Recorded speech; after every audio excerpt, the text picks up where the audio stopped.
నిరుద్యోగ యువకులకు ఒక అద్భుతమైన ఉద్యోగ ఉపాధి అవకాశాలు కల్పించి ఆ నిరుద్యోగ యువకులే కొత్త ఉద్యోగాలు కల్పించే బాధ్యత పెరిగే విధంగా వాళ్ళని ప్రోత్సహించాలన్నదే మా ఆలోచన. మీకు తెలిసి తెలంగాణ ఏర్పడిన నేపథ్యం, దీనికి ఉన్న పరిస్థితులు, నిరుద్యోగ సమస్యనే తెలంగాణ రాష్ట్ర ఏర్పాటుకు ప్రధాన కారణం. ఆ నిరుద్యోగ సమస్యను మనము పరిష్కరించకపోతే పూర్తిగా ప్రజాప్రతినిధులుగా మేము విఫలమైనట్టే.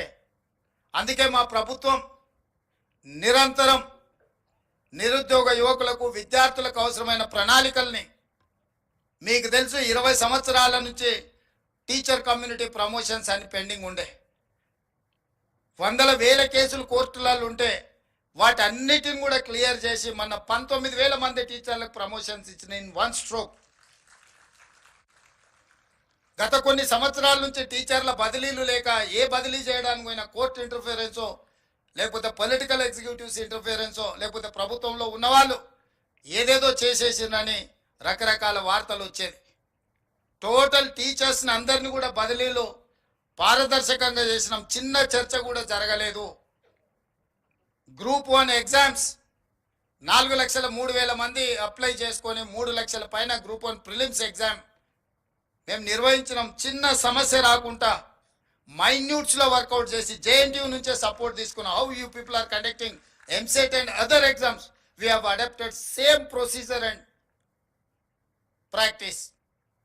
ఎందుకు అని అంటే గ్రూప్ 1 రాగానే బయోమెట్రిక్ తీసుకుంటామని చెప్పి తీసుకోకపోవడం వల్ల కోర్టు స్ట్రైక్ ఆఫ్ చేసింది. మీరు బయోమెట్రిక్ తీసుకుంటామని తీసుకోలేదు కాబట్టి మీరు ఇచ్చిన నోటిఫికేషన్కి మీరు అమలు చేసిన విధానానికి తేడా ఉంది అని. సో నోటిఫికేషన్లో ఏం ఇష్యూస్ను పొందుపరిచినామో అదే విధంగా పరీక్షలు నిర్వహించి ప్రిలిమ్స్ కంప్లీట్ చేసి ప్రిలిమ్స్ రిజల్ట్స్ ఇచ్చినాం. నోటిఫికేషన్లో 1:50 అని మేము మెన్షన్ చేసి నోటిఫికేషన్ ఇచ్చినాం. That's not our decision. ఈదెన్ గవర్నమెంట్ 2022లోనే 1:50 గ్రూప్ 1లో తీసుకోవాలని జీవో ఇచ్చి ప్రభుత్వ విధానాన్ని తీసుకున్న ఆ విధానంతోనే నోటిఫికేషన్ ఇచ్చారు. ఎగ్జామ్స్ కండక్ట్ చేసారు. ఆ ఎగ్జామ్స్లో ఏం జరిగిందో మీకు తెలుసు, నేను ఎక్కువ లోతుగా చెప్పాల్సిన అవసరం లేదు. అందుకే కోర్టుల పరీక్షలు రద్దు చేసినాయి.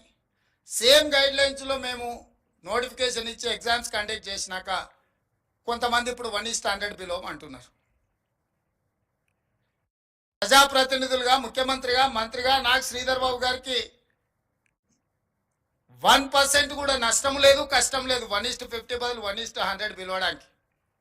కానీ 1:100 పిలిచిన మరుక్షణము కోర్టు సింపుల్గా 1:50 పిలుస్తా అని చెప్పి నువ్వు నోటిఫికేషన్ ఇచ్చి ప్రిలిమ్స్ కండక్ట్ చేసి ఇప్పుడు 1:100 పిలుస్తా నువ్వు రిజల్ట్ ఇస్తే నువ్వు ఫండమెంటల్స్కి నువ్వు అగెనిస్ట్గా పోతున్నావు కాబట్టి court next minute strike off చేస్తుంది. మళ్ళీ మొదటికి వస్తా. 2011లో మొదలుపెట్టిన గ్రూప్ 1 ఎగ్జామ్స్ 2024లో కూడా మనం కంప్లీట్ చేసుకోలేకపోయినాం. 12-13 ఏళ్ళు గ్రూప్ 1 పరీక్షలు నిర్వహించుకోలేని పరిస్థితుల్లో ప్రభుత్వాలు ఉంటే ఆ రోజు 21-22 ఏళ్ళ పిల్లగాడు ఈరోజు 34 ఏళ్ళకు వచ్చిండు. వాడికి పెళ్లి చేస్తే పిల్లలు అయిపోయి పిల్లలు బడిపోయే వయసు. గ్రూప్ 1 ప్రిపేర్ అవుదాం వచ్చి కోచింగ్ సెంటర్లు వెళ్ళి ఇక్కడనే తిరిగి వాడికి నిజంగా వాడి యుక్త వయసు అంతా కోచింగ్ సెంటర్ల దగ్గరనే అయిపోయింది. ఊరికి వెళ్తే తల్లిదండ్రులకు భారం,